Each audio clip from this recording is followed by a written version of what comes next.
ছাব্বিশের বিধানসভা নির্বাচনে বিরোধীদের জোট নিয়ে কি নতুন করে কোনো সংশয় তৈরি হলো? তার কারণ আজকে কলকাতায় জোট নিয়ে বৈঠক হয়ে গেল, যে বৈঠকে গড় হাজির রইল সিপিএম, ফরওয়ার্ড ব্লক এবং আইএসএফ।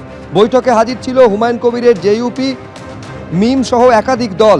আমি আরো বিস্তারিত এই নিয়ে জানবো। পার্থপ্রতিম ঘোষ আমাদের প্রতিনিধি রয়েছেন।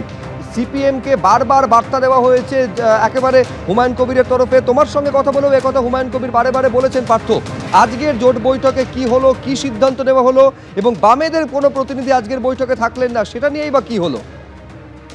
দেখো, আজকে একটা বৈঠক হলো এবং যে বিষয়ে তারা বলছেন যে জোট কি হবে আগামী নির্বাচনে, সেই বিষয়ে এক ছাতার তলায় এসে তারা কিন্তু আজকে আলোচনায় বসে। এবং যে আলোচনায় বসেন তারা, সেটা হচ্ছে এসডিপিআই এর যে সদর দপ্তর রয়েছে মল্লিক বাজার, সেইখানে।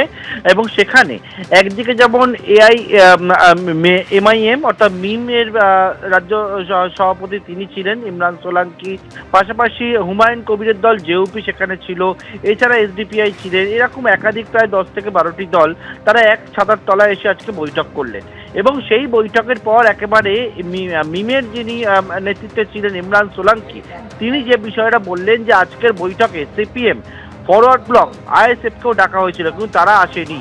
এবং সে বিষয়ে তিনি বলেন যে বাবরির প্রসঙ্গও কিন্তু সেখানে ওঠে। এবং আসার পরে পত্রিকালে তিনি জানান যে একেবারে সেই বৈঠকে আলোচনা হয়েছে যে যারা যারা এই জোটের থাকবে তারা একেবারে সামনে থেকে তাদেরকে কিন্তু অংশগ্রহণ করতে হবে। এবং আজকের বৈঠকের পরবর্তীকালে তারা আবারও বৈঠকে বসবে আগামী শনিবার, তেমনটাই ঠিক হয়েছে। এবং আগামী দিনে 26-এর নির্বাচনে কে কোন পথে যাবে, কে কার কোন জায়গায় শক্তিশালী, সেই নিয়ে কিন্তু মল্লিক বাজারে বৈঠক হলো। এবং সেই বৈঠকে মিম যেমন ছিল, সেখানে হুমায়ুন কবিরের দল, জেইউপি, জনতা উন্নয়ন পার্টি তারা ছিল এবং একাধিক দল, সেই দল কিন্তু আজকের জোট বৈঠকে আলোচনা করলেন। অন্যদিকে একেবারে জেইউপির তরফ থেকে বলা হয়েছে সেটা সিপিএম বা আইএসএফ তারা কি করবে আগামী 25 তারিখের মধ্যে তাদের কিন্তু ফাইনাল ডিসিশন সেটা জানাতে হবে। এবং সেক্ষেত্রে আজকের বৈঠকে আলোচনা হয়েছে এটাও আমরা জানতে পারছি যে সিপিএম, আইএসএফ তারা যদি তাদের জোট বৈঠকে জোটের মধ্যে না থাকে, তারা যদি আলাদাভাবে লড়ে, তাহলে তারা যেমন বিজেপি এবং তৃণমূলের বিরুদ্ধে লড়াই করবে, তেমন কিন্তু আইএসএফ বা সিপিএম এর বিরুদ্ধেও তারা লড়াই করবে, সেই সিদ্ধান্তই তারা হচ্ছে। যদিও এখনো পর্যন্ত তারা বলছেন সিপিএম বা আইএসএফ এর জন্য তাদের দরজা সম্পূর্ণভাবে খোলা রয়েছে। তারা আশাবাদী যে সিপিএম এবং আইএসএফ তারাও কিন্তু তাদের সঙ্গে একসঙ্গেই 26-এর নির্বাচনে তারা জোট বেঁধে লড়াই করবে। ধন্যবাদ পার্থ। মিমের পক্ষ থেকে কি বলা হচ্ছে দেখব। জোটের নিয়ে কথা হয়েছে আজকে, আমাদের আজকে প্রথম বৈঠক। 9-10টা পার্টি আছে, ফরওয়ার্ড ব্লকে লেটার করেছেন, সিপিআইএমএলকে লেটার করেছেন, প্রত্যেকটা দলকে লেটার করেছেন। বিকল্প দিই পশ্চিমবাংলায় বিজেপি আর টিএমসি বিরুদ্ধে। আইএসএফ যদি আমাদের সঙ্গে আসে সামনে, তাহলে আমরা জোট করবো, নিশ্চয়ই আমরা রেডি আছি। কে আমাদের যে জোট হবে, প্রকাশও যে আমাদের সঙ্গে আসবে, তার সঙ্গে আমরা থাকবো। যে আমাদের বিরোধী থাকবে, আমরা ওর বিরোধী থাকবো। ফলে এইখানে প্রশ্ন হচ্ছে এই জোটের আলটিমেটলি চেহারাটা কি দাঁড়াবে? এই জোটের মধ্যে সিপিএম বা আইএসএফ তারা থাকবে কিনা, এই সংশয়টা, এই প্রশ্নটা বড় হয়ে দাঁড়াচ্ছে। তার মধ্যে হুমায়ুন কবির স্পষ্ট ডেডলাইন ঘোষণা করে দিয়েছেন, কারা জোটে আসতে চান, কতগুলি আসনে তারা প্রতিদ্বন্দ্বিতা করতে চান, সেটা 20শে ফেব্রুয়ারির মধ্যে জানাতে হবে। কি বলছেন হুমায়ুন কবির দেখব। আপনি কি যোগাযোগ করবেন তাদের সাথে? প্রেসিডেন্ট সৈয়দ আহমেদ কবিরকে আমি পাঠিয়েছিলাম, যে মিটিংটা পাক সার্কাসে হয়েছে আজকে বিকেল 4টে থেকে সন্ধ্যা 6:30 পর্যন্ত 2.5 ঘন্টা। সেই মিটিংয়ে যেমন মিম ছিল, মিমের রাজ্য সভাপতি ইমরান সোলাঙ্কি ছিল, এসে মানে এই আজাদ সমাজ পার্টির ইমতিয়াজ সাহেব ছিল, আরও ছোট ছোট কয়েকটি দল ছিল। সেখানে আমার দলের প্রতিনিধিকে আমি পাঠিয়েছিলাম, তার সাথে বিস্তারিত কথা হয়েছে। তারা আমার কাছে কী কী এই ছোট দলগুলো কোথায় সিটে লড়তে চাইছে তার ডিমান্ড 20 তারিখের মধ্যে পাঠাবে। আমি আগামী 25শে ফেব্রুয়ারির মধ্যে কারা কারা আমার জোট সঙ্গে হবে, সেই দলকে কোথায় তারা ডিমান্ড করছে, কোথায় তাদেরকে প্রার্থী পদ দেব, এসব 25শে ফেব্রুয়ারির মধ্যে কমপ্লিটলি আমাদের জোট এবং কে কে আমাদের জোটে থাকবে সবটাই আপনারা জানতে পারেন।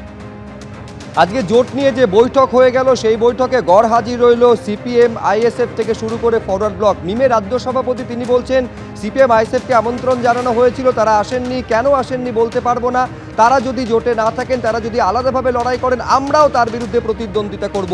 আপনারা শুনলেন হুমায়ুন কবির একটা ডেডলাইন বেঁধে দিচ্ছেন যে কারা কারা জোটে থাকতে চান, কত আসনে তারা লড়তে চান, সেটা 20শে ফেব্রুয়ারির মধ্যে স্পষ্ট করতে হবে।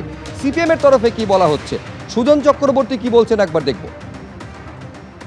হুমায়ুন বাবু কি একটা মিটিং ডেকেছেন, তারপর সেখানে বলেছেন সব আলোচনা ফলপ্রসূ হয়েছে, এই ডেকেছি সব CPM RSP forward block ISF ইত্যাদি ইত্যাদি মিম সবাইকে ডেকেছি, যে আসবে আসবে, না আসবে না আসবে, আসলে লড়াই হবে আর না আসলে তো ভয়ঙ্কর লড়াই হবে। ভয়ঙ্কর লড়াইয়ের গল্পটা আপাতত বান্ডিল করে রেখে দিই, ওতে মানুষের কোনো আগ্রহ নেই, আমাদের তো আগ্রহ নেই বটেই। ফলে জোট নিয়ে জোটের আলটিমেটলি শেপটা কীরকম দাঁড়াবে, এই জোটে কোন কোন রাজনৈতিক দল জোট শরিক হিসেবে থাকবে তা নিয়ে সংশয় এখনো পর্যন্ত কাটছে না। আর এই অবস্থায় শাসক দলের কি প্রতিক্রিয়া দেখুন। এই পুতুলগুলো সুতোগুলো সব বিজেপির হাতে আছে। বিজেপি একদিকে নিজেরা উগ্র হিন্দু উগ্র হিন্দু উগ্র হিন্দু, আর কিছু লোককে নামায় উগ্র মুসলিম কথাবার্তা বলতে, যাতে কিছু মানুষকে বিভ্রান্ত করে ভোটটা অন্যদিকে ফেলানো যায়। কিন্তু সবাই জানেন বিজেপিকে হারাতে গেলে ভোট দিতে হবে তৃণমূলকে, আর তার বদলে কোনো বি টিম সি টিমকে ভোট দিলে ঘুরিয়ে সেটা বিজেপির লাভ।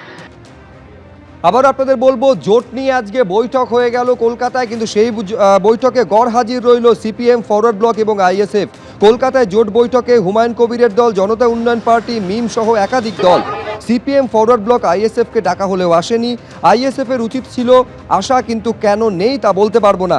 আইএসএফ সঙ্গে থাকলে জোট অবশ্যই হবে, কিন্তু আইএসএফ সিপিএম যদি আলাদা হয়ে লড়ে তাদের বিরুদ্ধেও আমরা লড়বো, স্পষ্ট বার্তা দিচ্ছেন মিমের রাজ্য সভাপতি।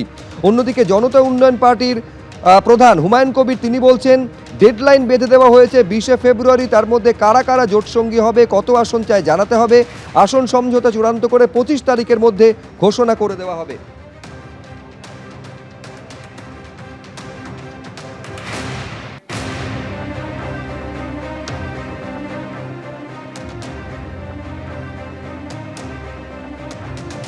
এবিপি আনন্দ, এগিয়ে থাকে, এগিয়ে রাখে।